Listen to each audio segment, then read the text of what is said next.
this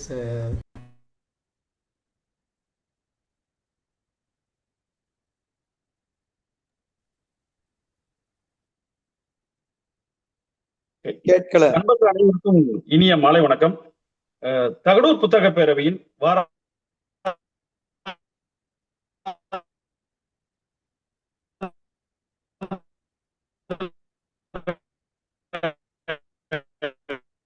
கேட்கல.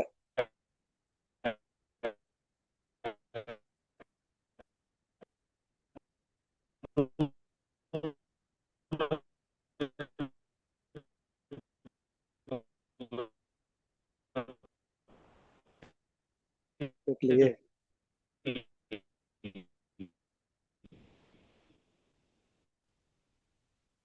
Sir கேட்கல.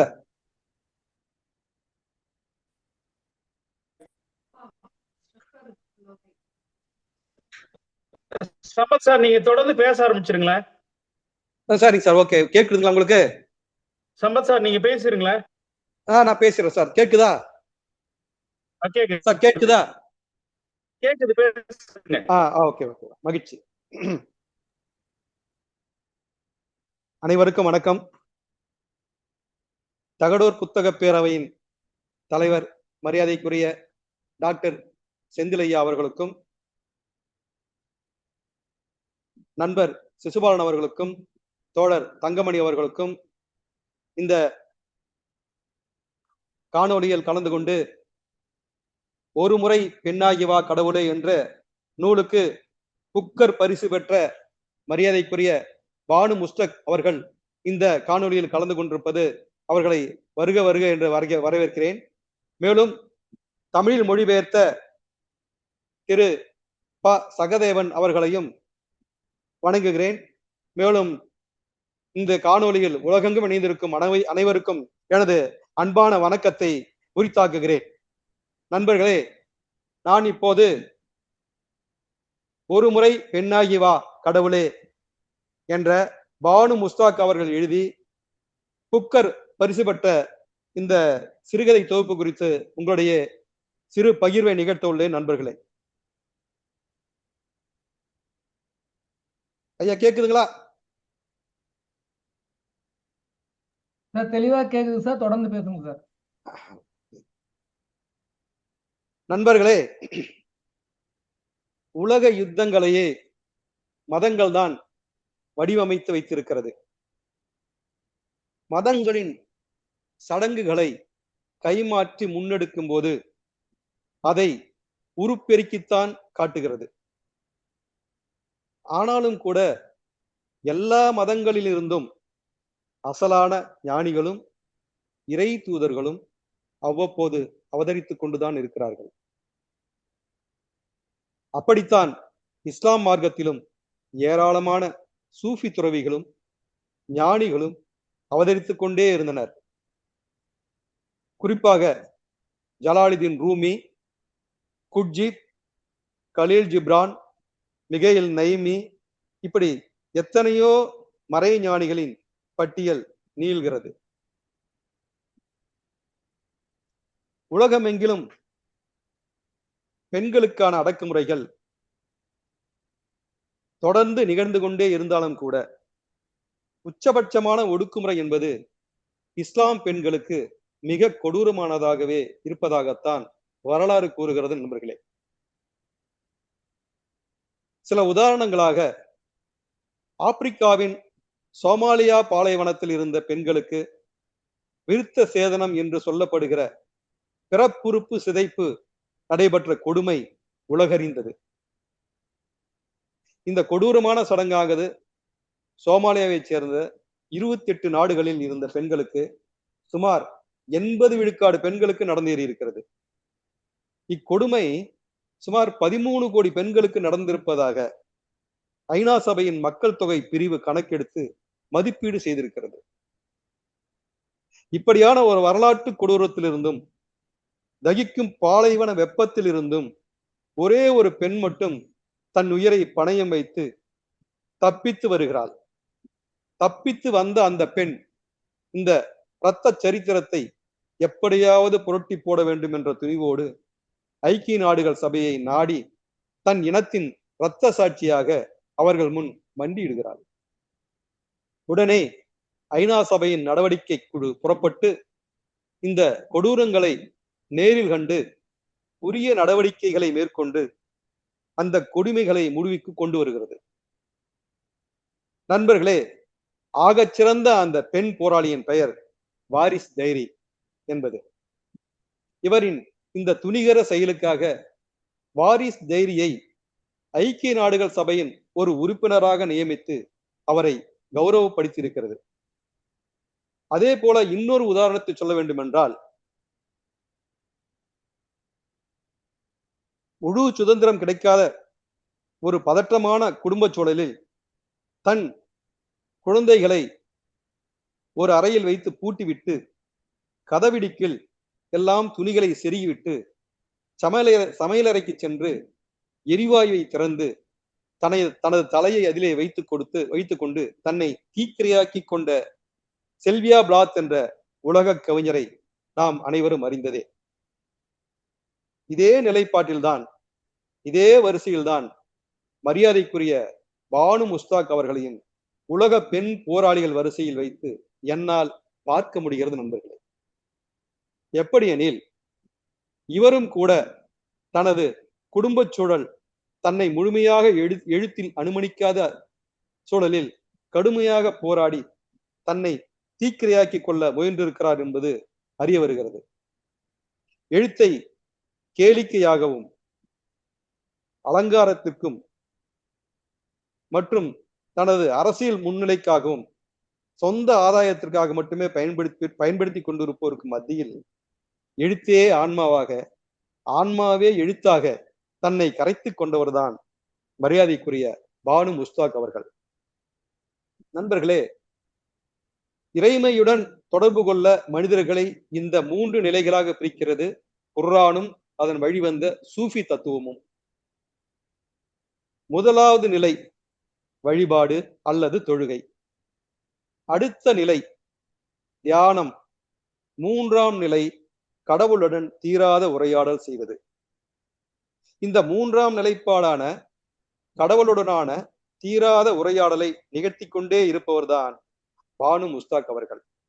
அப்படி கடவுளுடன் தீராமல் உரையாடி கொள்ளும் நூல்தான் ஒருமுறை பெண்ணாகி வா கடவுளே என்ற நான் அறிமுகம் செய்ய உள்ள இந்த நூல்.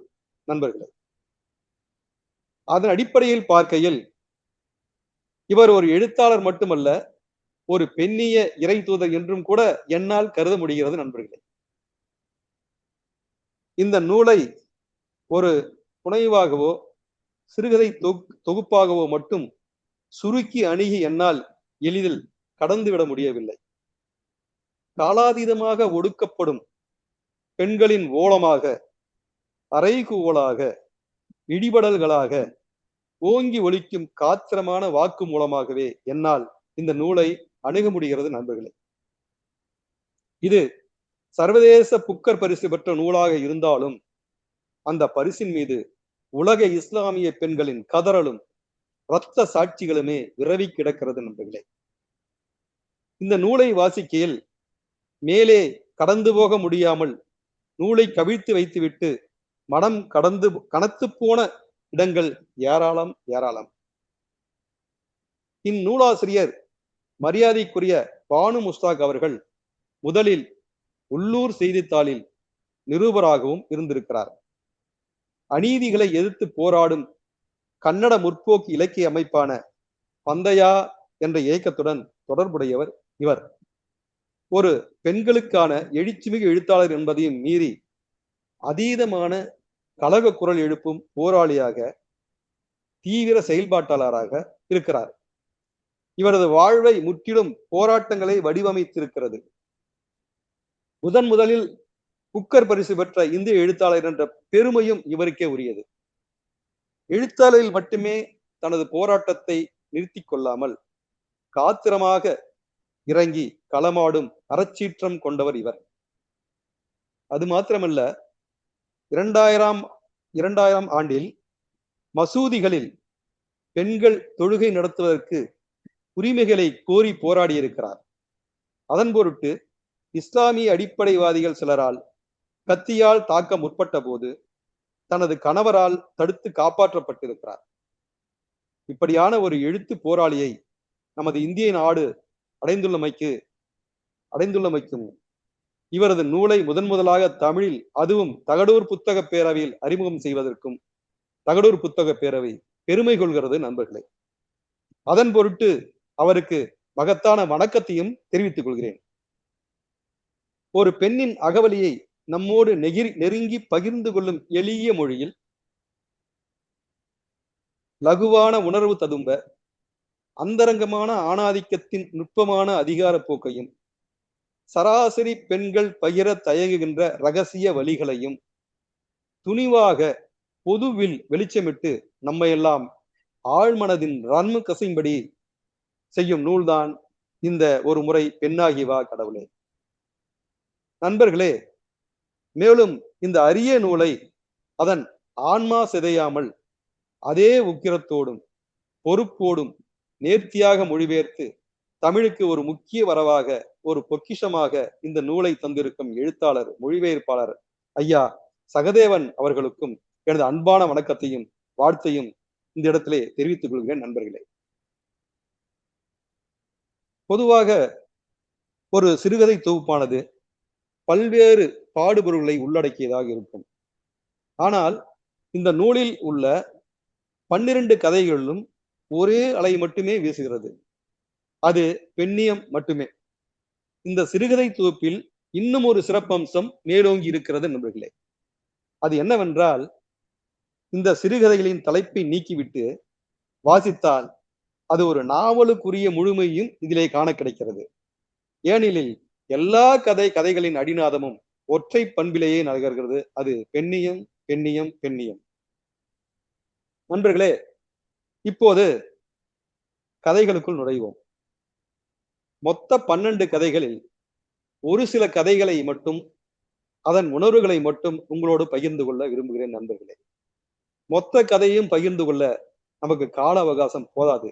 அதை ஒவ்வொருவரும் வாசித்து உணர்ந்து சுகித்து உணர வேண்டும் என்ற வகையில் சில கதைகளை மட்டும், என்னை பாதித்த, நான் அனுபவித்த, என்னை கனத்த இதயம் கொள்ள செய்த அந்த கதைகளை மட்டும் உங்களோடு மிக சுருக்கமாக பகிர்ந்து கொள்ள விரும்புகிறேன் நண்பர்களே.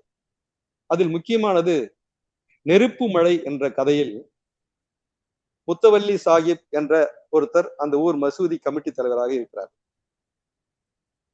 முத்தவல்லி என்பது அந்த மசூதி கமிட்டி தலைவருக்கு வைக்கிற பெயர். நம்ம ஊர் நாட்டாம மாதிரின்னு வச்சுக்கலாம். தினமும் இஸ்லாம் சமூகத்திலிருந்து வரக்கூடிய எல்லாருடைய குறைபாடுகளையும் தீர்க்கிற பொறுப்பு அவருக்கு இருக்கு. அன்றைக்கு தன்னுடைய வீட்டு வாசல் வராந்தாவில வந்து உட்கார்றாரு முத்தவல்லி சாஹிப்.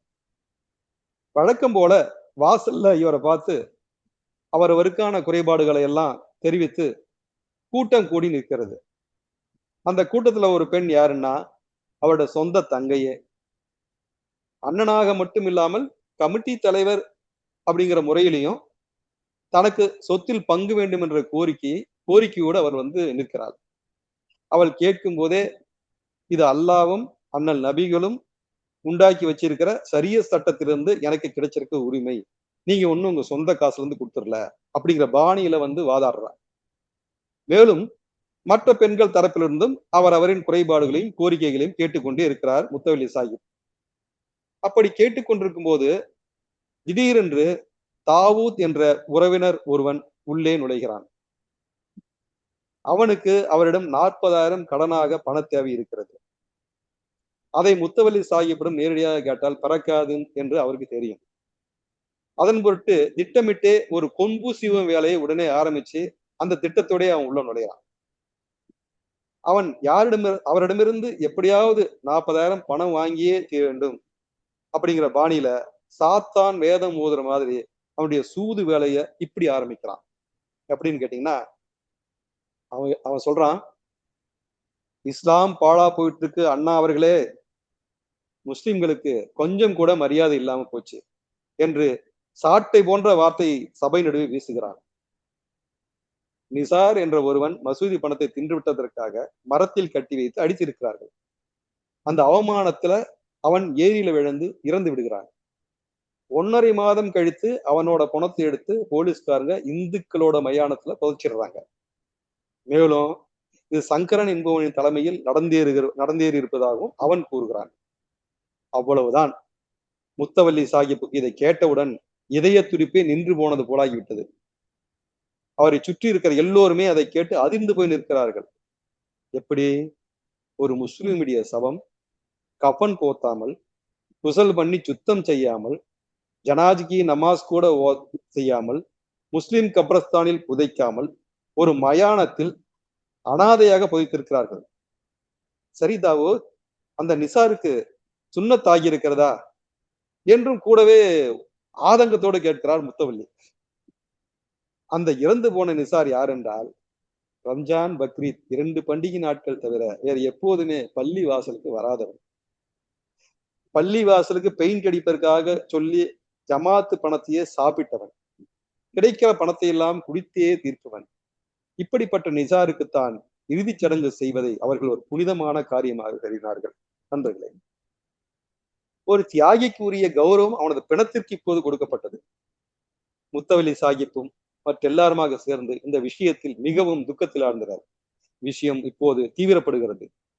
எல்லோரையுமே ஒரு போராட்டத்திற்கு தாவுகிற மனப்பான்மையை உருவாக்கி விட்டிருந்தான் தாவூத்.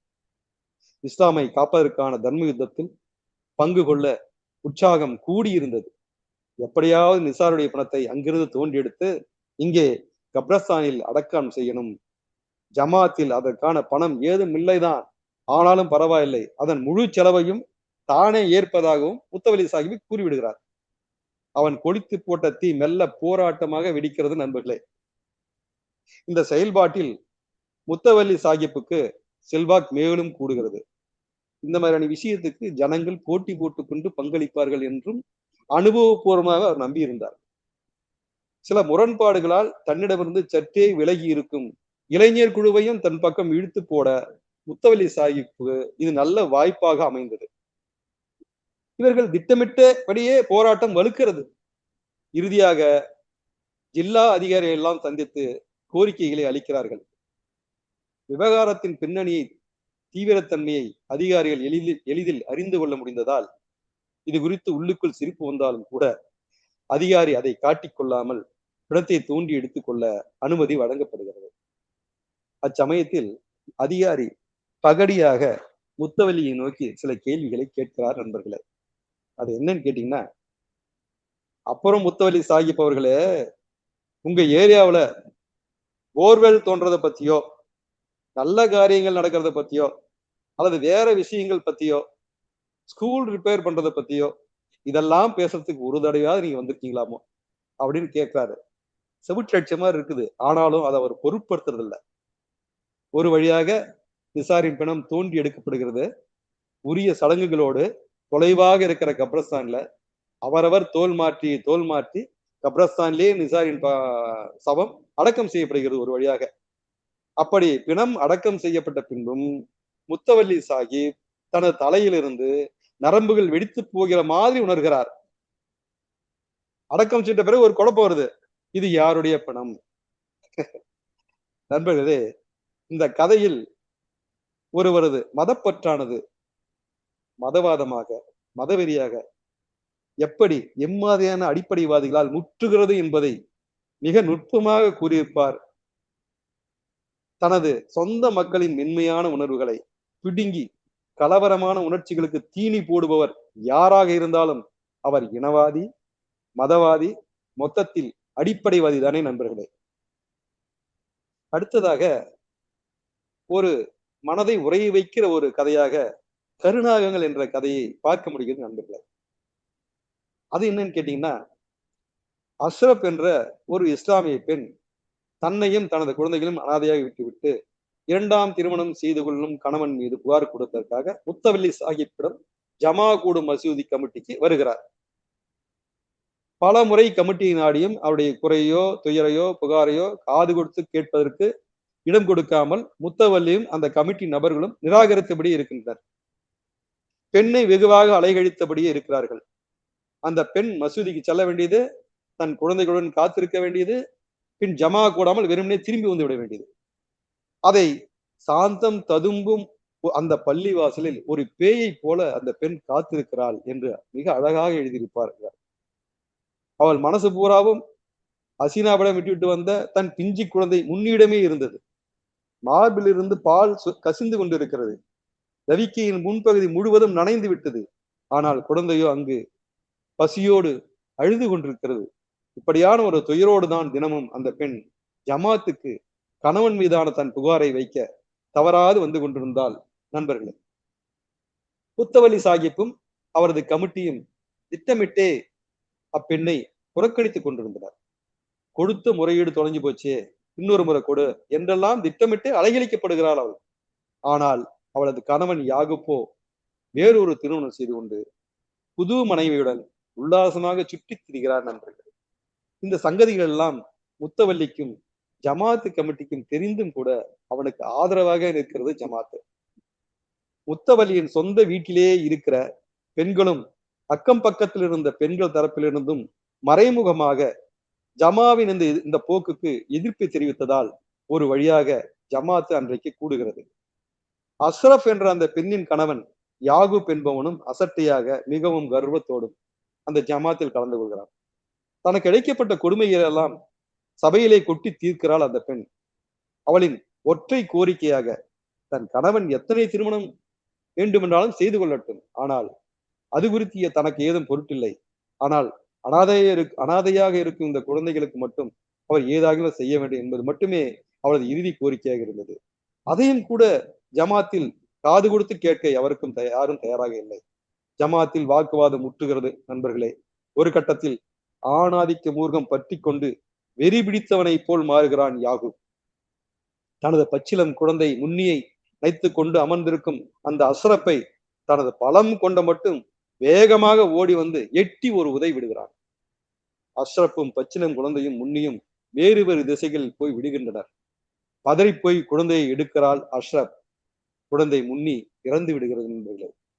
மசூதி வளாகத்துக்குள் நிகழ்ந்த இந்த கோர சம்பவம் குறித்து ஒவ்வொரு பெண்களும் முத்தவல்லியின் சொந்த குடும்பமுமே அவரை தூற்றிக் கொண்டிருக்கிறது. முத்தவல்லி சாஹிப்பும் ஜமாத்தும் அவளது கணவன் யாகுப்பும் இது குறித்து எந்த குற்ற உணர்வும் இல்லாமல் தன்னியல்பிலே இயங்கிக் கொண்டிருந்தார்கள் என்பதை அழகாக மிகவும் துயரோடு இதை பதிவு செய்திருக்கிறார் இந்த கதையில் நண்பர்களே. அடுத்ததாக நெஞ்சம் தொன்ன சீர்ப்பு என்ற கதை மிக துணிவாக ஒரு புதிய கதவை திறக்கிற கதையாக என் அளவில் பார்க்க முடிகிறது நண்பர்களே. கொஞ்சம் சுருக்கமா சொல்லிட்டீங்கன்னா பரவாயில்லையா இருக்கும். ஓகே. மருமகளுக்கு இடையே ஏற்படுகிற சண்டை இது பெருவாரியான இந்திய குடும்பங்களில் அன்றாடம் நடக்கிற ஒரு நிகழ்வுதான். ஆனாலும் இந்த கதையின் முடிவில் ஒரு புதிய நிமிர்வை தருகிறது. கணவனின் பல ஆண்டுகால பொறுமை தொடர்ந்து தன் மனைவி அவனது தாயை இழிவுபடுத்தி கொண்டே இருப்பதும் தனது தாயும் சகிப்போடும் அன்போடும் எல்லாவற்றையும் கடந்து கொண்டே இருக்கும் ஒரு சூழலில் ஒரு கட்டத்தில் தன் மனைவி வாயிலாக முற்றிய துயருக்கு ஆட்படுகிறான். இந்த நிலைப்பாட்டில் அவளது கணவனோ தன் தாயை பாதுகாக்க ஒரு எதிர்பாராத முடிவு எடுக்கிறான். அது தனது விதவை தாய்க்கு மறுமணம் செய்து வைக்க முடிவெடுத்து அதற்கான ஏற்பாடுகளை செய்கிறான். அதை மனப்பூர்வமாக தனது தாயும் மனமும் வந்து ஏற்றுக்கொள்கிறார். இது ஒரு புதிய கோணமாக பார்க்க முடிகிறது நண்பர்களே. இந்த கதை முதுமை தனிமையை தவிர்ப்பதற்கு ஒரு ஆரோக்கியமான புதிய தளத்தை முன்னெடுப்பது போல என்ன அளவில் படுகிறது. இம்மாதிரியான இடுபாடுகளில் சிக்கி உழலும் வாசகனை ஒரு புதிய பரிசீலனைக்கும் உட்படுத்துகிறது நண்பர்களே. அதே போல இப்படியான கதைகள் ஒவ்வொன்றும் மனதை காயப்படுத்துகிற கனப்படுத்துகிற கதையாகத்தான் இருக்கிறது நண்பர்களே.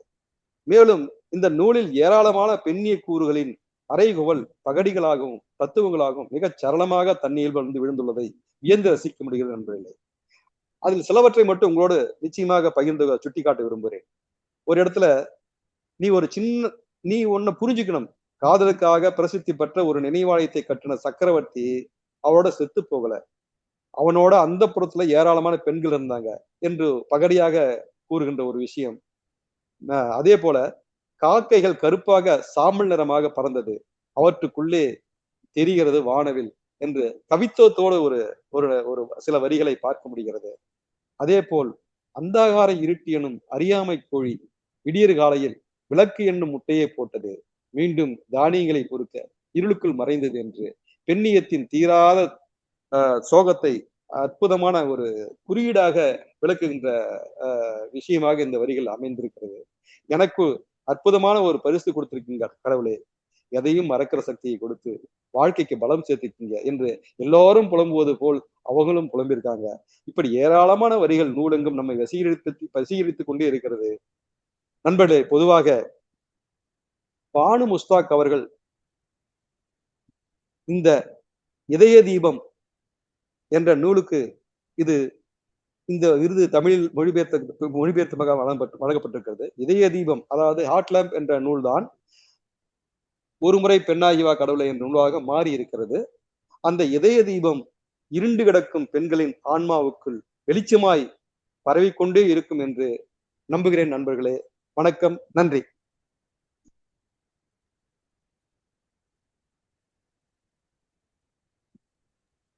சார், முடிஞ்சிடுச்சு.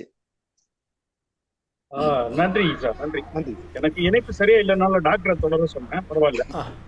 மிக இணைப்பு நல்லா இருக்கு, நீங்களும் நல்லா இருக்கீங்க.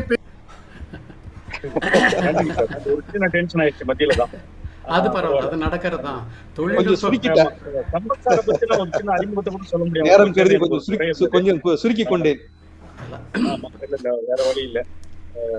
கோபிகா என்ற பெயரில் 90களில் கவிஞராக காகித ஒளியன் என்ற தொகுப்பின் வழியாக அறிமுகமான கோ சம்பத் அவர்கள் பின்னாடி சம்பத் ஜி ஆகி இப்போது திரும்பம் கோ சம்பத்தாகவே வந்திருக்கிறார். சிறுகதைகள், மொழிபெயர்ப்புகள், விமர்சனங்கள் என்று தொடர்ந்து இலக்கிய பரப்பில் இயங்கி வருபவர். மிகச்சிறப்பாக நூலை அறிமுகம் செய்தார். நன்றி. அடுத்து நூலின் மொழிபெயர்ப்பாளர் மதிப்பிற்குரிய சகதேவன் அவர்கள் இந்த நூலை நேரடியாக தமிழில் எழுதியது போன்ற ஒரு உணர்வை தரக்கூடிய விதமாக மொழிபெயர்த்திருக்கக்கூடிய ஒரு அற்புதமான மொழிபெயர்ப்பு. இது போன்ற மொழிபெயர்ப்பு தான் இந்த கன்னடத்தில் எழுதப்பட்ட கதைகளை ஆங்கிலத்திற்கு மொழிபெயர்ப்பின் வழியாக புக்கர் பரிசை எட்டியிருக்கிறது. அதற்கு இணையான ஒரு மொழிபெயர்ப்பு. சகதேவன் அவர்களும் மிகச்சிறந்த கவிஞர், சிறுகதை ஆசிரியர், தொடர்ந்து நவீன இலக்கிய பரப்பின் விமர்சகர் என்று அறியப்பட்டிருப்பவர். தமிழாசிரியராகவும் தமிழ் பேராசிரியராகவும் பெங்களூருவில் பணிபுரிந்த அனுபவம் உண்டு. தற்போது பெங்களூரில் இருக்கிறார். மதிப்பிற்குரிய கிருஷ்ணசாமி சார், சகதேவன் அவர்கள். எல்லோருக்கும் வணக்கம். கேக்குதுங்களா தங்கமணி? கேக்குதுங்களா? சரியா இருக்கு சார். கேக்குது. எனக்கு பானு முஸ்தக்கோட கதைகள் அறிமுகமானது கிரீஷ் காசரவழியோட ஒரு திரைப்படம் மூலமாக தான். ஹசீனா அப்படிங்கிற திரைப்படத்தை பார்த்த போது தான் எனக்கு இப்படி ஒரு சிறுகதை ஆசிரியர் கன்னடத்தில் இருக்காங்களா அப்படின்ட்டு ஆச்சரியமாக இருந்தது. அப்புறம் அவருடைய கதைகளை நான் தேடி படித்தேன். சந்தர்ப்பவசமாக நான் தேடி படித்த கதைகளையே அவங்க தேர்ந்தெடுத்து இங்கிலீஷில் பதிப்பிச்சிருக்காங்க. அப்போது இவங்களை பார்க்கணும் அப்படின்ட்டு எனக்கு ஒரு ஆசை இருந்தது. என்னை போலவே கர்நாடகத்தில் இருக்கக்கூடிய பலர் அவங்கள பற்றி தெரிஞ்சுக்கிட்டு ஆசைப்படுவாங்க. ஏன்னா இவர் கர்நாடகத்தினுடைய மிகச்சிறந்த படைப்பாளியும் போராளியும் சமூக நீதிக்காக போராடுபவருமான லங்கேஷ் உடைய ஆளுமையின் கீழ்ப்பட்டவர். லங்கேஷ் தான் இவரை ஊக்குவித்து தனது லங்கேஷ் பத்திரிகை என்னும் பத்திரிகையிலே தொடர்ந்து எழுதச் செய்தார். பிறகு ஒரு பெண்ணாக ஒரு மதத்தினுடைய இறுக்கமான கோட்பாடுகள் கட்டுப்பாடுகளை எல்லாம் எதிர்த்து நின்று தனது மத உணர்வை விட்டு கொடுக்காமல் அவர் என்றைக்குமே தனது மதத்தை நிராகரித்ததில்லை. மதத்தை எப்படி நாம் பயன்படுத்தி கொள்ள வேண்டும், அதை எப்படி பின்பற்றப்பட வேண்டும் என்பதில் இவருக்கும் ஃபண்டமெண்டலிஸ்ட் என்று சொல்லக்கூடிய பிற்போக்குவாதிகளுக்கும் இடையிலே வேறுபாடு இருக்கிறது. அப்போது திடீரென்று எனக்கு காலச்சவுடு கண்ணனிடமிருந்து ஒரு தொலைபேசி அழைப்பு வந்தது. அவர் கேட்டார், இப்படி ஒரு புத்தகம் இருக்கிறது, அதை கன்னடத்தில் மொழிபெயர்க்க வேண்டும், நீங்கள் மொழிபெயர்க்கிறீர்களா என்று. பழம் நழுவி பாலில் விழுந்ததைப் போல நான் அந்த சந்தர்ப்பத்தை பயன்படுத்தி கொண்டு ஒரே மூச்சிலே எல்லா கதைகளையும் நான் எழுதி முடித்தேன், மொழிபெயர்த்து முடித்தேன். எனக்கு சில இடங்களிலே சில விஷயங்கள் புரியவில்லை என்றாலும் எனது கல்லூரியிலே இருக்கக்கூடிய உருது பேராசிரியர், பிறகு எனக்கு நண்பர்களாக இருக்கக்கூடிய பல கன்னட எழுத்தாளர்கள் இவர்களது துணை கொண்டு எந்த அளவுக்கு நியாயம் செய்ய முடியுமோ அந்த அளவுக்கு மொழிபெயர்ப்புக்கு நியாயம் செய்து இந்த தொகுப்பை அவரிடம் ஒப்படைத்தேன். அவர்களும் சிறப்பாக கொண்டு வந்திருக்கிறார்கள். புத்தகம் எவ்வளவு சிறப்பாக வந்திருக்கிறதோ அந்த அளவுக்கு சிறப்பாக சம்பத் அவர்கள் இந்த நூலை அறிமுகம் செய்து கொடுத்திருக்கிறார்கள். மிக எளிமையான பின்னணியோடு அந்த பானு முஷ்டக்கினுடைய படைப்பு உலகத்தினுடைய ஆன்மாவையே தனது சிறிய உரையின் மூலமாக வெளிக்கொண்டு வந்திருக்கிறார் சம்பத். அவருக்கு பாராட்டுதல்கள். அவருடைய பாணியிலேயே சொல்லப்போனால் இந்த 12 கதைகளிலே எது நல்ல கதை எது சுமாரான கதை என்று வேறுபடுத்தி பார்ப்பது மிகவும் கஷ்டமானது. அவர் எடுத்து சொன்ன கதைகள் எல்லாமே மிகச்சிறந்த கதைகள் தான். ஆனால் இந்த ஹை ஹீல்டு ஷூ என்று சொல்லக்கூடிய இன்னொரு கதையையும் கூட அவர் சொல்லியிருந்தால் நன்றாக இருந்திருக்கும். ஏனென்றால் அந்த ஹை ஹீல்டு ஷூவின் மூலமாக இஸ்லாமிய சமூகத்தில் இருக்கக்கூடிய ஒரு பெண் மானசீகமாக உளவியல் ரீதியாக அனுபவிக்கக்கூடிய எல்லா துன்பங்களையும் ஒரு கதாபாத்திரத்தின் மூலமாகவே கொண்டு வந்திருந்தார். அவளுடைய கணவன் வெளிநாட்டில் இருக்கும் தன்னுடைய சகோதரின் மனைவியைப் போலவே ஒரு நவீன பெண்ணாக இருக்க வேண்டும் என்று எதிர்பார்க்கக்கூடியவன் அவளுடைய விருப்பத்தையும் மீறி ஒரு செருப்பு கடைக்கு அவளை கூட்டிக் கொண்டு போய் ஹை ஹீல்டு ஷூ ஒன்றை வாங்கி கொடுக்கிறான். அவளால் நடக்கவே முடியாதபடிக்கு அந்த ஷூ செய்து விடுகிறது.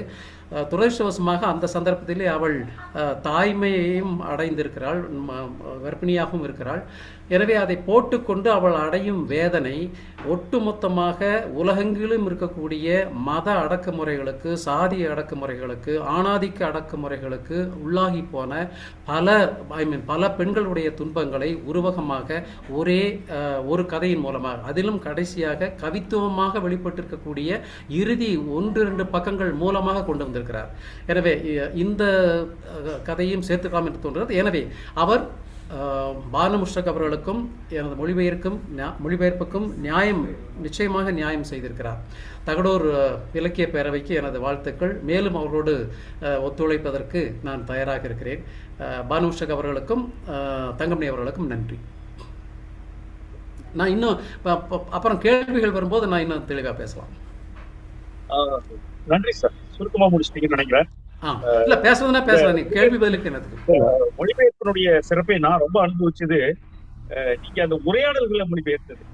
இது பல நேரங்கள்ல மத ரீதியான சொற்கள் பிரயோகங்கள் எல்லாம் இருக்கிறத கூட ரொம்ப நேரடியான ஒரு உரையாடல். இது ஒரு திரைக்கதையாக பண்ணணும்னா வேற எந்த வேலையும் பண்ண வேண்டியதே இல்லை, அப்படியே எடுத்து வச்சிடலாம். அந்த மாதிரி ஒரு பண்ணி இருக்கிறது தான் மிகச்சிறப்பான ஒரு மொழிபெயர்ப்புக்கான இலக்கணம்.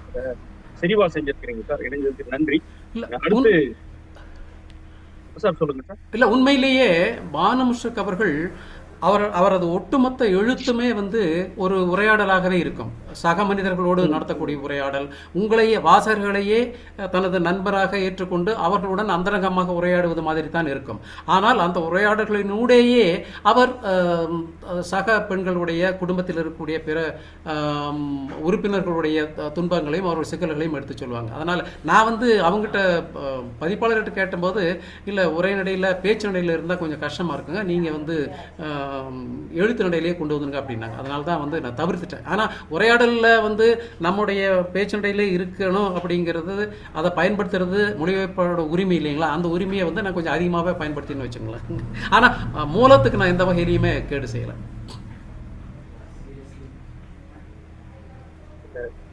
அதை நீங்க தேர்ந்தெடுத்த வடிவம் தான் மிக சரியானது, மிக சிறப்பு. நன்றி சார், நன்றி. அடுத்து பானு முஷ்டக் அவர்களுக்கான நேரம். அவர் ஒரு மிகச்சிறந்த எழுத்தாளர், சமூக செயல்பாட்டாளர், அடிப்படையில் வழக்கறிஞராக பணிபுரிந்து கொண்டே அந்த கன்னட மாநிலத்தில் மிகச்சிறந்த சமூக போராளியாகவும் இருக்கக்கூடியவர். தமிழ் இந்திய இலக்கியத்திற்கு கடந்த ஆண்டு இந்த புஷ்கர் விருதை, சர்வதேச புஷ்கர் விருதை வென்றெடுத்து பெருமை சேர்த்திருக்கக்கூடிய மரியாதைக்குரிய ஆளுமை. அவர் ஏற்புரை வழங்கியிருக்கிறார். We heartily welcome our guest Banu Mushtaq ma'am. She is a writer, activist. He won the Booker Prize. Please come and deliver your acceptance speech, ma. Welcome, please.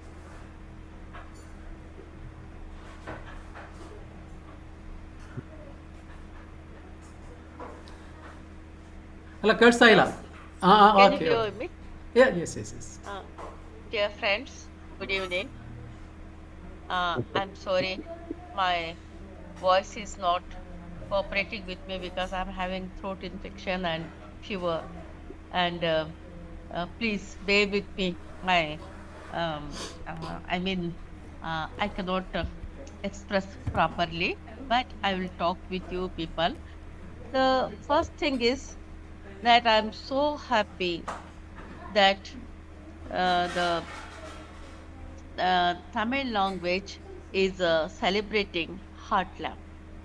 And I am also happy for the affinity between the Dravidian languages like Tamil, Telugu, Malayalam, and Kannada.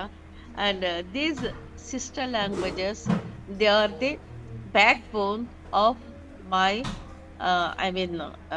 Kannada language and the struggle and the success that I have achieved.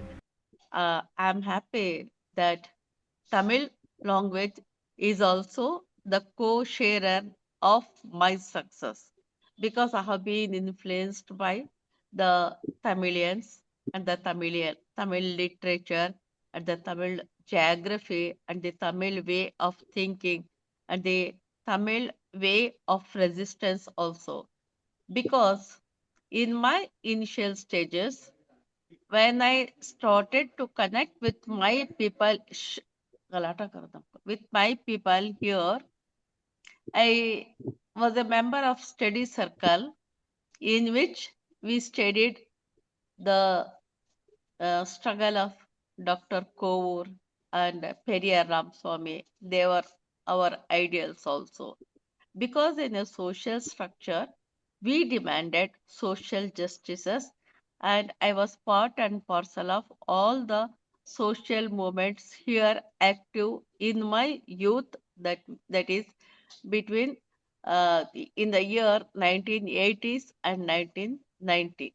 The entire Karnataka was enthusiastically active in all the social movements like Dalit movement, farmers movement, Kannada language movement, feminist movement, and also the theater activism was also in the process. But all these things were denied to a Muslim woman because she was expected not to get involved in these programs and she needed to be at home like a housemaker. But I denied that role and why are you shouting? And it so happened that I refused to be at home. I refused to play the ideal role imposed by the religion for me to stay at home. I came out of the home. I participated in the election. I contested elections, municipal elections. Twice I contested and twice I won. I was part and parcel of the social movements. Thereby, I got to interact with all types of people, and I came to know firsthand with all the social movements, social structure, the demand for equality and the demand to live like human being, and we demanded social justices. At that time, there was also a movement called literary movement called as Bandaya Sahitya Sangatne. That means the revolutionary movement of Kannada, wherein the writers, they were also the activists. We used to write at home. We used to publish it. We used to walk in the roads hand in hand with the people who were agitating for their rights. And we raised slogans against the establishment, against the government, against the injustices caused to them. And thereby, naturally, we got arrested, and I was also with them. And naturally, we were we were remanded to police custody, then judicial custody also. All these experiences, they gave me enough courage to speak. And I decided I should voice these injustices caused on people, and I should highlight their worries, their demands to the government and to the society. And I wanted to be the voice of the unheard people whose voices were not heard. That's why I coined slogans along with my other friends. I started giving reports in the newspapers. Then only media was the print media, and newspapers were there. And then I thought these media reports, they will not last long. Their importance goes away when once it is published. But of course, it is a part of history. I don't deny it. Even then, I wanted that whoever reads, the reader, should ponder over all these struggles, and there should be some creative turn in those expression I give, and those expressions should stay longer. That's why I started writing poems, and my major writing is and was short stories. I started to tell all these things through short stories, and I published about 6 story collections, and there are about more than 70 short stories which have been already published. And among those 70 stories, 12 stories were selected. Excuse me, if you give me a minute. I will be going upstairs because here is some disturbances and I could not connect with you properly. I'm going to a different room. If you allow me, please.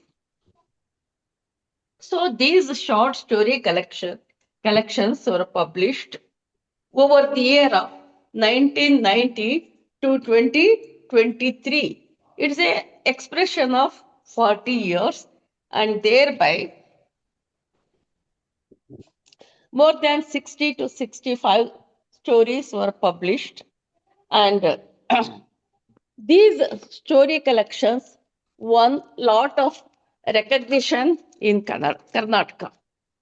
As already our friend told that Girish Kasarvalli, he made a film out of it, and by name Hasina, and Hasina has won. Just a minute.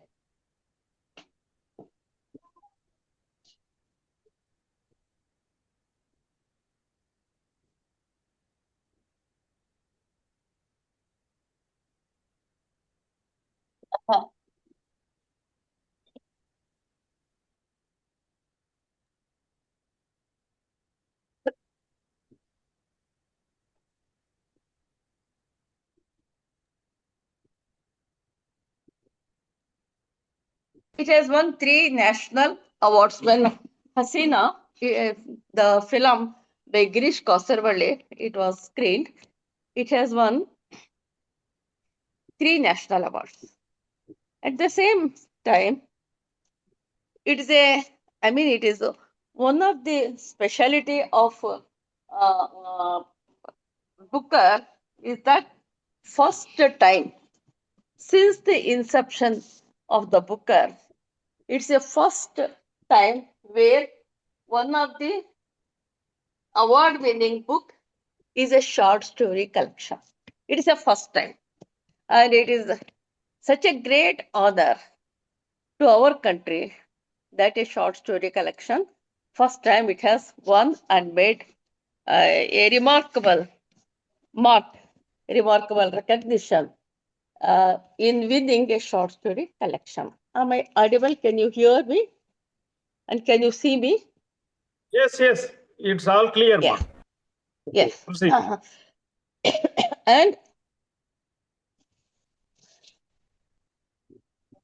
it is also the Hot Lamp, which was published in Kannada and translated to English. It has won 2025 Booker, and it's a great thing, great success to me individually, to Kannada, and to all the Dravidian languages. And I'm happy for this also, because I know Perumal Murugan was also one. He was selected in the long list of the Booker. It is also there. And wow, what I want to say is, I wanted to echo the voices of the unheard. The greatest challenge of a Dakhni Urdu speaking Muslim woman is how to connect with the majority Kannada speaking section. It is the greatest challenge for me, because I am a Muslim woman and I have been living in a Muslim household, speaking Dakhni Urdu and writing Kannada. And I have to express myself in Kannada and to reach the Kannada speaking people. Now, whatever I faced, the greatest issue was how to connect with them. If I want to write a story, if I want to write a short story, which characters shall I say? Which names I have to adopt? Like whether I have to say about Muslim characters or Hindu characters. And in the context of the story, what shall I use? The Hindu feasts, Hindu marriage, Hindu funeral, or a Muslim feast, Muslim funeral, and Muslim customs. And even though I write about it, whether the Kannada speaking people will accept me, will they understand my writing, will they understand my circumstances? They were the greatest questions that were unfolding before me. And with the clarity that was given to me by the Bandaya Sahitya Sangatne stalwarts, I mustered all my courage and started writing Urdu speaking stories in Kannada. And I was expecting what will be the reaction. I used to write one story, got it published, and saw the reaction from the Kannada speaking readers. And I was overwhelmed when they said, she is giving us something which was not seen by us, which was not heard by us. She has opened door to a different culture, which we were not familiar till today. And they were so happy. And that thing, that encouragement, it opened new doors to me, and I started expressing one after the other. But in the same time, the thing was, it is, and it was not only the stories of only Muslim world. It is only because I wanted to use one context which is familiar to me. I am familiar and I am face to face with the customs, traditions, thinking pattern of Muslim community. That does not mean I am talking only with the Muslim world, but with this background, I am just opening a window, I am just opening a world, opening a door to the entire world. That is why my stories, the Booker people said, and the critics said that the local, it is too much local and too much local thinking and expression. It has come up too much international. That was their thought process. That is how they decide. And the chairman of the Booker committee, he said that it does not only it is about the Muslim world, South Indian Muslim world.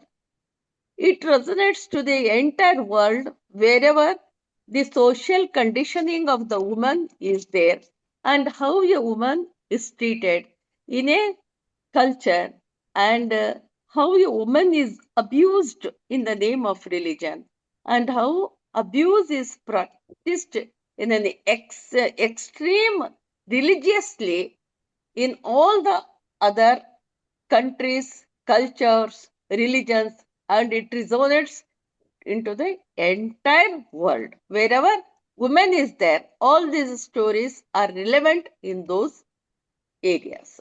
So these things, they started to give some expression, some respect and some recognition throughout the world. And I am also, you people just now discussed about a story, the fire rain, Benki Malai, which is in Kannada, in which you people discussed, though I could not understand fully Tamil, I could catch some of the ideas you people spoke. Then I came to know one of the aspects of hot lamp that often gets overlooked is its list of black humor. They told it not only as humor, but the critics and the people and the readers, they considered it as a black humor. And the stories is never merely for laughter. These stories are not only for laughter, they are not only for enjoyment, they are not only for the sake of killing time. These emerge from pain, contradiction, and the absurdities of social life. Their characters are often trapped within patriarchal structures, poverty, or rigid social expectations, yet they respond with wit, irony, and unexpected resilience. They accept the challenges. These characters, my women characters, they are not all highly educated people. They are not well placed. They are from the core of the society. There is a woman who is, pushed to the lower level of the society. Even then, she gives a befitting answer in a very humorous way, and which is not humorous because there is pain, and she says, the humor arises from the gap between social pretensions and lived reality. Situations that are outwardly tragic sometimes reveal an absurdity that invites both laughter and reflection. There is laughter as well as reflection. The laughter catches in the throat because it exposes deeper human sufferings. The Hridayadipa, the verdict of the heart, black humor becomes a way of questioning moral. And I don't paint the characters in black and white. I don't say all men are bad and all women are good. There are some women who are who have imbibed all the characters of patriarchy, and they themselves play the role of a patriarch like a man. And in certain countries, the strong gently marks social judgments and exposes the irony of people who claim moral supremacy. And authority which remaining blind to their own contradictions, the humor here is subtle, layered, and deeply human. And friends, by discussing these things, I would like you, if at all, you people have got any questions, I think I may be able to answer them, and by that way, some discussion may continue. Thank you, ma'am. Thank you. You are not only a writer, just we know you are a Iron Woman also. The Hot Lamp released in Tamil version January only. Yes. From the beginning, the Tamil readers well received and appreciated in your writing. Yes. So thank you very much. Then remaining of your 6 short stories and 1 novel, 1 poetry collection also will be translated into Tamil soon. It may be done by Sagadevan sir also. We are eagerly Yeah. waiting for this work. Yeah, and the second then- story collection is now getting published. It is in the I'm with the publishers now. It is called as The Gods Accident. I think you will get a set of 12 stories there once again, which will With haunt pleasure. you and which will make you people to think more about the women and the society. Yes, yes. Welcome, with pleasure. Then we wish you will get the Nobel Prize. Thank For you, your thank writing. you. I am humbled. Thank Yes, you. yes. Thank you. It's time for discussion. Friends, unmute and ask questions or anything, madam. Yeah.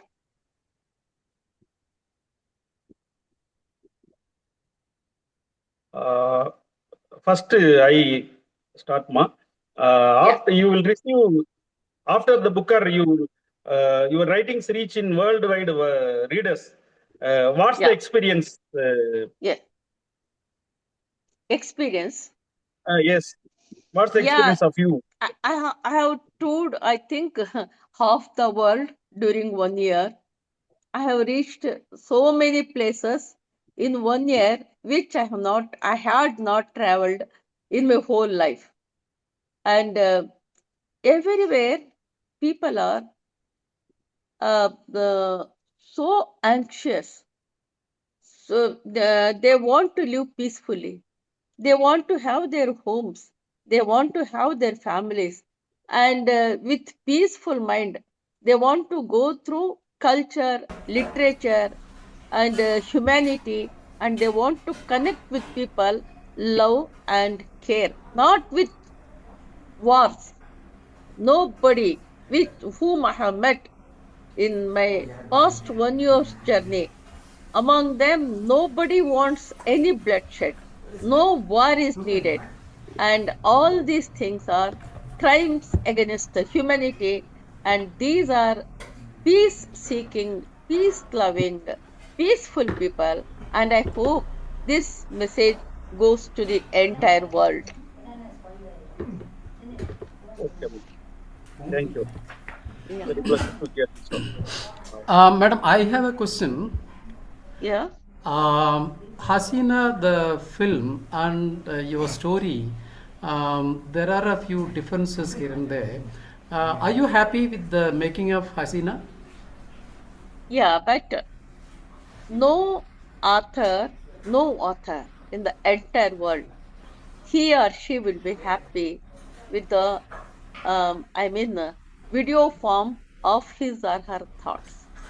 Here, Girish Kasavalli has given his best in Hasina, but the story and characters, for the visual effects, he has given special effects. He has given some special turns and twists in his story. But the thing is, I am happy that he has maintained and he has retained the original vigor and the original thought process and the original mindset in which I wanted to express it. But for visual effects, he has taken some pain. But one thing is, he was not allowed to shoot. He has to face great resistance, because most of the film is recorded. Shooting has been done around a mosque. Coorg, I think. Around a mosque. The last scene is also, and the resistance, the woman, Ashraf, she sits dharna in front of a mosque. And half of the film shooting is taken place before a mosque and within a mosque. which he was not allowed. He was not allowed to shoot. Nobody allowed him to shoot in a mask. And he is a person, he is a director of such caliber that he would not erect a place particularly for it. He wants a natural place for it. Finally, he selected that is a graveyard of a Raja, not a mosque where it has been shot. That It's was a in Coorg, graveyard. right? That was in In Coorg, right? Coorg, in Coorg. Even then, when it was final stage was shooting, the people they went against him, they protested him, and they demanded that he should stop the shooting. He faced a lot of resistance while shooting that film. He could not show his entire creativity. He could not express it. He had to bundle up all his unit, his shooting, everything. And he also faced a lot of challenges. In spite of it, he has given the best. Yeah, good. Any other attempt of filming your stories, ma'am, in the pipeline? It was 2005. 2005 award was given to him. Yeah. Any other short story is being considered for making a film now? No, but after Booker and even before Booker, there was an attempt. There were series of plays that they were enacted throughout Karnataka, and you might have heard about this Heggodu, Tirugata, Heggodu, Ninasam. They have done. Most of my stories, the Heart Lamp, Hrudayada Tirpu, all these things, they were staged. And there is Rangayana Mysuru people. They are also they have taken 4 to 5 stories together, and they have come out with a play, and they are enacting it throughout the Karnataka. And there is lot of theatre activities which are centered around my stories right now. All of your short stories are suitable for a screenplay, ma'am. That's no doubt. Of course. There is a lot of dramatic effect in it. Yes. Especially the story Sorgavandre, that old lady. I think that is the story where your sarcasm and black humor is at its peak. Because you cannot say whether you are making fun of the old lady or you are making fun of the family or the children. You have done it so skillfully that we were able to understand the spirit behind the story. இதில் என்னென்னு பார்த்தீங்கன்னா, ஒரு குடும்பத்தில் இஸ்லாமில் குடும்பங்கிற அமைப்பு அதிகமான முக்கியத்துவம் கொடுக்கப்படக்கூடிய ஒரு அமைப்பு. அதுலேயும் குறிப்பாக இந்த வயசானவங்களை எல்லாம் அவங்க நல்லா வச்சு பார்த்துக்குவாங்க. அந்த குடும்பத்தில் ஒரு அத்தை வயசுக்கு வர்றதுக்கு முன்னாலேயே விதவையாகி இவங்க வீட்டில் இருக்கிறாங்க. அவங்களுக்கு ஒரே ஒரு நினைவு மட்டும்தான் இருக்குது. அவங்க கல்யாணமாகி புருஷன் வீட்டுக்கு வந்தபோது தொழும்போது அவருடைய கணவர் ஜன்னலுக்கு வெளியே நின்றுட்டு மல்லிகைப்பூவை அவங்க தொழுகைக்கு ஒரு கீழே ஒரு இதை விரிச்சிருப்பாங்க இல்லைங்களா, அதுக்கு முன்னால் வீசுகிற மாதிரி அந்த ஒரு நினைவு மட்டும்தான் அந்த அம்மாவுக்கு இருக்குது. மற்றபடி திருமண வாழ்க்கை, குடும்ப வாழ்க்கை அப்படிங்கிறதெல்லாம் வெறும் கனவாகவே இருக்குது. அவரோட சகோதரனோட மகன் வீட்டில் தான் அந்த அம்மா இருக்காங்க. ஒரு தடவை அவங்க கீழே விரிக்கிறாங்களே தொழுகிறதுக்காக வேண்டி அந்த துணியை அந்த வீட்டில் இருக்கிற பையன் பைக்கை துடைக்கிறதுக்காக ஒரு துணி கேட்டப்போ அங்கே இருந்த பொண்ணு தெரியாமல் இந்த துணியை எடுத்து அந்த பையன்கிட்ட கொடுத்துருது. அவன் அதை பைக்கை துடைச்சிட்டு அந்த துணியை வீட்டுக்குள்ளே வீசிட்டு போயிடுறான். ஆனால் இது இந்த மூதாட்டிக்கு தெரிய அந்த அம்மானால் அதை ஏற்றுக்கவே முடியல, சகிச்சிக்கவே முடியல. வாழ்நாள் முழுவதும் தான் தன்னுடைய கணவனுடைய அடையாளமாக அறிகுறியாக நினைத்து போற்றி பாதுகாத்து வந்த தன்னுடைய தொழிலுக்கு பயன்படுத்தி அந்த துணியை இப்படி உதாசீனப்படுத்திட்டாங்களே, இப்படி கலங்கப்பட்டு போச்சு அப்படிங்கிறத அந்த அம்மாளால் தாங்க முடியாமல் அந்த அம்மா கிட்டத்தட்ட ஒரு மனநோயாளியாகவே ஆயிடுறாங்க. அப்படி இருக்கும்போது அந்த வீட்டில் இருக்கக்கூடிய அந்த குடும்ப தலை வந்து அந்த கூட்டு குடும்பத்தை வந்து முன்னால் கொண்டு வந்து அதுக்காக தன்னுடைய வாழ்க்கையை தியாகம் பண்ணவங்க. இப்போ அவங்களும் ஒரு மனநோயாளிங்கிற நிலைமையில தான் இருக்காங்க. அப்போ இந்த 2 பெண்களுக்கு இடையில நடக்கக்கூடிய அந்த தாட் ப்ராசஸ் இருக்கு வந்து சிந்தனை போக்கு, இது வந்து ஒட்டுமொத்த பெண்களுடைய வாழ்க்கையை, அது தமிழ்நாடாக இருந்தாலும் சரி, கர்நாடகமாக இருந்தாலும் சரி, உலகத்தில் இருக்கக்கூடிய எந்த நாட்டினுடைய ஒரு பெண்ணினுடைய வாழ்க்கையை அவங்க சிந்தனை போக்க பிரதிபலிக்கிறதா இருக்குது. இந்த கதையில் திருப்பம் அப்படின்னு என்னன்னு பார்த்தீங்கன்னா, இந்த அங்கே இருக்கக்கூடிய ஒரு 13 வயதுடைய 2 பெண்கள் ஒரு பையன், இவங்க 2 பேரும் விளையாட்டா அன்னைக்கு வந்து வெளியில் போய் கபாபு பெப்சி எல்லாம் வாங்கிட்டு வந்து குடிக்கிறாங்க. அப்போது இந்தம்மா வந்து கேட்குது, இதில் வந்து எப்பா என்ன சாப்பிட்றீங்க, எனக்கு கொஞ்சம் கொடுங்களா அப்படின்ட்டு. அப்போ அந்த பெப்சியை ததும்ப அந்த பெப்சியை அவங்க கொடுக்கும்போது, ஓ இது ஆப்கே கவுசர் மாதிரி இருக்குது அப்படின்ட்டு சொல்லுது அந்த அம்மா. அப்போ இவங்களுக்கு ஒரு பொறி தட்டி இந்த குழந்தைகள், அதில் கூட ஒரு குடும்பக்கார பொண்ணு, ஆமாம் பாட்டி இது வந்து சொர்க்கத்தில் வழங்கப்படக்கூடிய ஒரு பானம் தான், நீங்கள் அதை குடிங்க, நீங்கள் அதை குடிக்கும்போது நீங்கள் சொர்க்கத்துக்கே போன மாதிரி இருக்குன்னு சொன்னோடனே அந்த குளிரான அந்த பானத்தை அந்த அம்மா பருகும்போது சொர்க்கத்துக்கே போன மாதிரியும் அவருடைய கணவருடன் இருக்கிற மாதிரியான ஒரு உணர்வு ஏற்பட்டது. அப்போ வந்து அவங்களுடைய மனத்தாங்கள் எல்லாம் மாறி அவங்க இயல்பு நிலைக்கு திரும்பிடுறாங்க. ஏன்னா ஒரு பெண்ணுடைய எல்லா கனவுகளும் அவருடைய கணவரை சுற்றி தானே இருக்கிறதாக சொல்லப்படுது. இப்படி அந்த சொர்க்கத்துக்கு போகக்கூடிய, அந்த சொர்க்கத்தில் மட்டும் கிடைக்கக்கூடிய அந்த பானத்தை அவங்களுக்கு கிடைச்சதுனால அவங்க ரொம்ப சந்தோஷப்பட்டு அவங்க கவலையெல்லாம் மறந்துடுறாங்க. இன்னும் வேணும்னு கேட்குறாங்க. இது அந்த குழந்தைகளுக்கு பெரிய பிரச்சனையாக போகுது. கேட்குற போதெல்லாம் பெப்சி வாங்கி கொடுங்க, அவங்களுக்கு பாக்கெட் மணி கொஞ்சமாக தானே கிடைக்கும், வாங்கி கொடுக்குறது. ரொம்ப தாண்டி வந்துட்டோம், சுருக்கமா முடிச்சிட்டீங்கன்னா இவ்வளவுதான் கதை. அந்த கதையை வந்து ரொம்ப அற்புதமாக கொண்டு வந்திருப்பாங்க. பெண்களுடைய உலகத்தை வந்து பிரதிநிதிக்கக்கூடிய ஒரு பெரிய ஒரு விஷயம். நன்றி. நன்றி சார். நேரம் ரொம்ப தாண்டி வந்துட்டோம். நண்பர்கள் 50 பேர் இருந்தவங்க கொஞ்சம் கொஞ்சமா போயிட்டே இருக்கிறாங்க. எல்லாரும் முடிக்கணும் கட்டாயம். உரையாடலுக்கு ஏழுமலையா கூட இருக்கிறாங்க. இருந்தாலும் கூட நேரம் கருதி நிகழ்ச்சியை நிறைவு செய்ய வேண்டிய ஒரு இல்ல, அவருக்கு ஒரு வாய்ப்பு கொடுங்க. ஏன்னா அவர் மெசேஜ் அனுப்பியிருக்காரு, என்ன நான் வந்து தப்பு பண்ணிட்டேன். ஐயா ஏழுமலையா சுருக்கமாக. நேரம் இல்லைன்னா முடிச்சுக்கலாம், ஒன்றும் பிரச்சனை இல்லை. கேளுங்க, அவங்களுக்கு சந்தோஷமா இருக்கும் ஆத்தருக்கு. Congratulations, madam. Thank you, sir. The women who are 50% of the total population, they are denied of their rights not only in developing countries but in developed countries also. There will be a shade from black to grey. Yeah. It is there.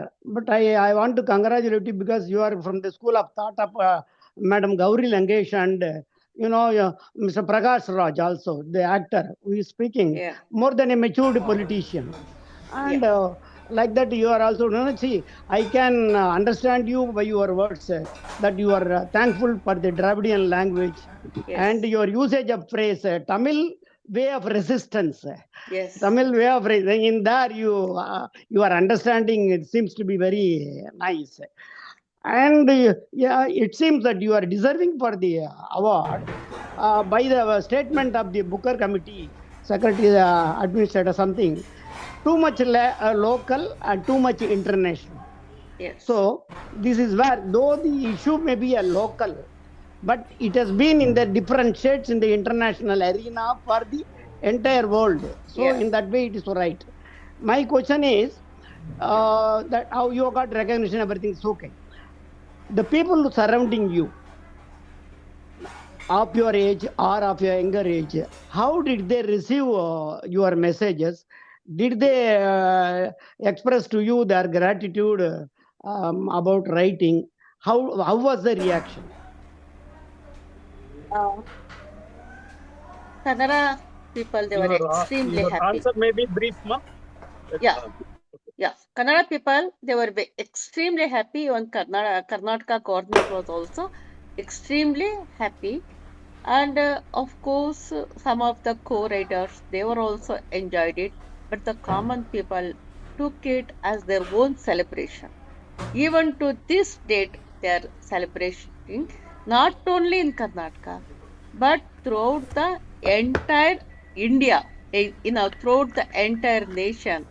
And even then, I will give a glimpse of what people say. From Turkey, a woman, she calls me and says, and how you have written these stories. You should not have written it without my permission. And I couldn't understand what she is telling. She says, it's my story, my mother's story, my grandmother's story. How dare you write it and you publish it in black and white? I am in tears when I started reading, and I am in tears when I completed it. That is the way she expressed it. So people, they're highly, I mean, not only enjoying, they're reflective. They have taken these, they're understanding the issues behind these characters and taken those characters, those struggles as their own. It is growing in their heart and mind. That way I'm happy for it. Thank you, madam. Okay, ma'am. Thank you. Your voice is on behalf of the world deprived woman, madam. Okay, thank you. Next week, 2601 என்ற ஒரு மிகச்சிறந்த ஒரு கட்டுரை தொகுப்பு, கொஞ்சம் புதிய எழுத்தாளரும் கூட, நண்பர்கள் அனைவரும் கலந்து கொள்ள அன்போடு அழைக்கிறோம். At the end, the conclusion words is by Dr. Sendil. He is the Secretary of Tamil Puthaka Paravai and ex-MP. Sir, welcome please. நன்றி தங்கமணி. ஆங்கிலத்திலையும் ரிவ்யூ பண்ற நிலைமைக்கு போயிட்டோம். ரொம்ப நன்றி. முதல்ல நம்முடைய மரியாதைக்குரிய சகோதரர் சம்பத் ஜி அவர்களுக்கு நன்றி. ஒரு முழுமையான நூல் அறிமுகம், அந்த நூலை முழுமையா படிச்சிருக்காரு, முழுமையா உள்வாங்கி இருக்காரு, முழுமையா பேசுறாரு. ரொம்ப நன்றி. மொழிபெயர்ப்பாளர் சகதேவனுக்கு நன்றி, கலந்து கொண்டதுக்கும் பேசியதுக்கும். உங்க அற்புதமான மொழிபெயர்ப்பு. இவரும் குறிப்பிட்டார் தங்கமணியும், ஒரு உரையாடலை மொழிபெயர்ப்பில் நிறைய சிக்கல் இருக்கு. நீங்க அந்த பேலன்ஸ் மிகச்சரியா பண்றீங்க. இந்த சிறுகதை எல்லாமே ஜெஃப்ரி ஆர்ச்சருடைய ஸ்டைல். கடைசி அந்த ஒரு வரி மிக முக்கியம். இந்த பெண்ணாகிவா கடவுளே, இந்த கடைசி வரி மிக முக்கியம். அதே போல என்னிடம் இருந்த 2 போன்களில் ஒன்றில் கோபி மஞ்சூரியான் செய்வது பற்றி ரெசிபியை தேடினேன், இன்னொன்றில் இமாமை குறிப்பிட்டேன். அது ரொம்ப அழகு. இதெல்லாம் ஒரு அழகியல் இருக்கு. அதே போல அங்கே நடந்தது யாசின் புவாவின் இறுதி சடங்குகள் அல்ல, தன்னுடையதேதான் என்ற உண்மை ஷாஜியாவுக்கு தான் தெரியும். ஐ ஹோப் அவர் respected author Banu understand this, because the crest of the stories, to make it very readable, the last line has been very important, and the translator has taken pains to ensure that actually brings the bite in the story. So it was very well done. அதே போல வெகு தொலைவில் எங்கிருந்தோ கேட்கும் ஷாயிஸ்தாவின் மெலிதான குரல், ஆசிஃபா எனக்கு மகள் அல்ல தாய், வெரி எமோஷனல். இது there's a range of stories. அதாவது இது யாராவது முஸ்லீம் குடும்பங்களின் நிலை என்றோ அல்லது முஸ்லீம் வாழ்க்கையின் பிரதிபலிப்போ என்று சொன்னால் அவங்க உண்மையிலே உலகியலை புரிந்து கொள்ளார்களா இருக்காங்க. இன்றைக்கு பெண்கள் எந்த மத நிறுவனத்தின் கீழ் இருந்தாலும், அது இந்து மதமாக இருந்தாலும், கிறிஸ்துவ மதமாக இருந்தாலும், உலகுக்கே வழிகாட்டிய புத்தனின் மதமாக இருந்தாலும், சீன மதமாக இருந்தாலும், பெண்களை அடிமைப்படுத்துகிற அமைப்பாக தான் மதங்கள் இருக்கின்றன. அடிப்படைவாதிகளோட சிக்கல் என்னன்னா, இந்த அடிப்படைவாதிகளுக்கு இந்த கதைகள் கருவியாகக்கூடாது பதட்டம். அதனாலதான் அந்த கோபம் முழுவதையும் மரியாதைக்குரிய முஸ்தபா அவர்கள் மேல காட்டுறாங்க. ஆனால் இந்த கதைகள் உண்மையிலேயே உலகம் பூராவும் பெண்கள் படுகிற துயர்களை, பெண்களுடைய உள்ளங்களை மிக அற்புதமாக சொல்கின்றன. இந்த ஹைல் ஸ்டோரியில ரொம்ப அற்புதமான ஒரு வரி, அதுவும் கடைசி வரி மிக முக்கியம். அந்த ஷூக்கள் சுக்கு நூறாக வெடித்து சிதறின, எரி நட்சத்திரங்களாக பிரகாசித்து எங்கோ உதிர்ந்து விழுந்து நாசமாயின. அப்போது ஆரிஃபா நிலை கொண்ட நிலத்தின் மீது உறுதியாக நின்றார், பூமியை போலவே. அது இந்த எழுத்து நடை, சொல்கிற உணர்வுகள். அதே போல அந்த முத்தாலிஃப் இருக்கார் இல்லைங்க, அந்த நெருப்பு மழையை ரொம்ப விவரமா நம்ம இவரு சொன்னார் சாரு சம்பத்ஜி ரொம்ப நீண்ட நாள் அந்த கதை சொன்னார். சொல்ல வேண்டியதுதானேங்க, அது அவ்வளவு ஆழமான ஒரு கதை. அவர் காதல ஒலிக்குது. எவ்வளவு ஒரு மனிதனுடைய கில்ட்டோட உச்சகட்டம். இன்றைக்கு இந்த நிலையை இந்தியாவுக்கு பொருத்தி பார்க்க முடியும். அடிப்படை மதவாதிகள் வாழ்க்கையின் சிக்கல்களை, வாழ்க்கையின் அடிப்படை கேள்விகளுக்கு பதில் சொல்லாம மதத்தின் பூச்சால் எல்லாவற்றையும் மறைக்க முயற்சிக்கிறாங்க. இந்த பக்கம் எரிந்து கொள்ளும் சிக்கல்கள் இருக்கின்றன.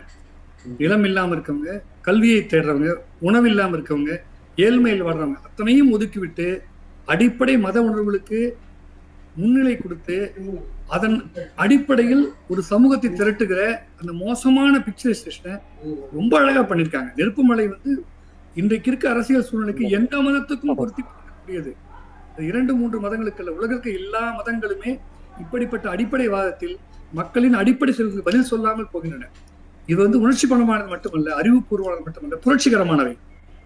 It was a very readable book, Mrs. Mustaq. I saw you in a book, in one story. That was, I'll tell you what it is. Kafan. I believe you are the lawyer in the story. Yeah. Anyway, so that Kafan was a very interesting story. So you were the lawyer there. So thank you very much. It was a very readable book. இது இல்லைங்க, sorry Arabi மன்னிக்கணும். Gobi Manchurian. Gobi Manchurian. In the Gobi Manchurian, probably you were the lawyer witnessing that in your. The Gobi Manchurian showed that element of humor in you, and of course, the baseline is women empowerment and those issues. But anyway, there's a line of issues. Sorry, humor in that. So I enjoyed that. Thank you, sir. Solung sir. ஒரே ஒரு விஷயம் ஒன்றும் இல்லை. இந்த high heeled ஷூவில் வந்து her language was so poetic and philosophical. At one point of time I almost decide to abandon the translation. இது நம்மளால் முடியாது, விட்டுருவோம்ப்பா அப்படின்ட்டு அந்த அளவுக்கு போயிட்டேன். அந்த ஒரு பக்கத்துக்காக வேண்டிய நான் ஒரு 10 நாள் நான் போராடினேன்னு வச்சுங்களேன். அப்போ ஐ வாஸ் கர்சிங் மேடம், இவ்வளோ ஏன் காம்ப்ளிகேட்டடாக பிடிச்சாங்க அப்படின்னு. But at the end of it I enjoyed, I like the translation. I have to thank 3 more people, and one of the voracious leaders and who never attends these meetings, Suganti Bhaskar, and my own sister Mullai Kodi and Vasanthi and Maladi, who have taken time to attend these meetings. Thank you, sisters. Bye. நன்றி sir, மிக்க நன்றி. நிகழ்ச்சி நிறைவு பெறுகிறது. மீண்டும் அடுத்த வாரம் சந்திப்போம். வணக்கம்.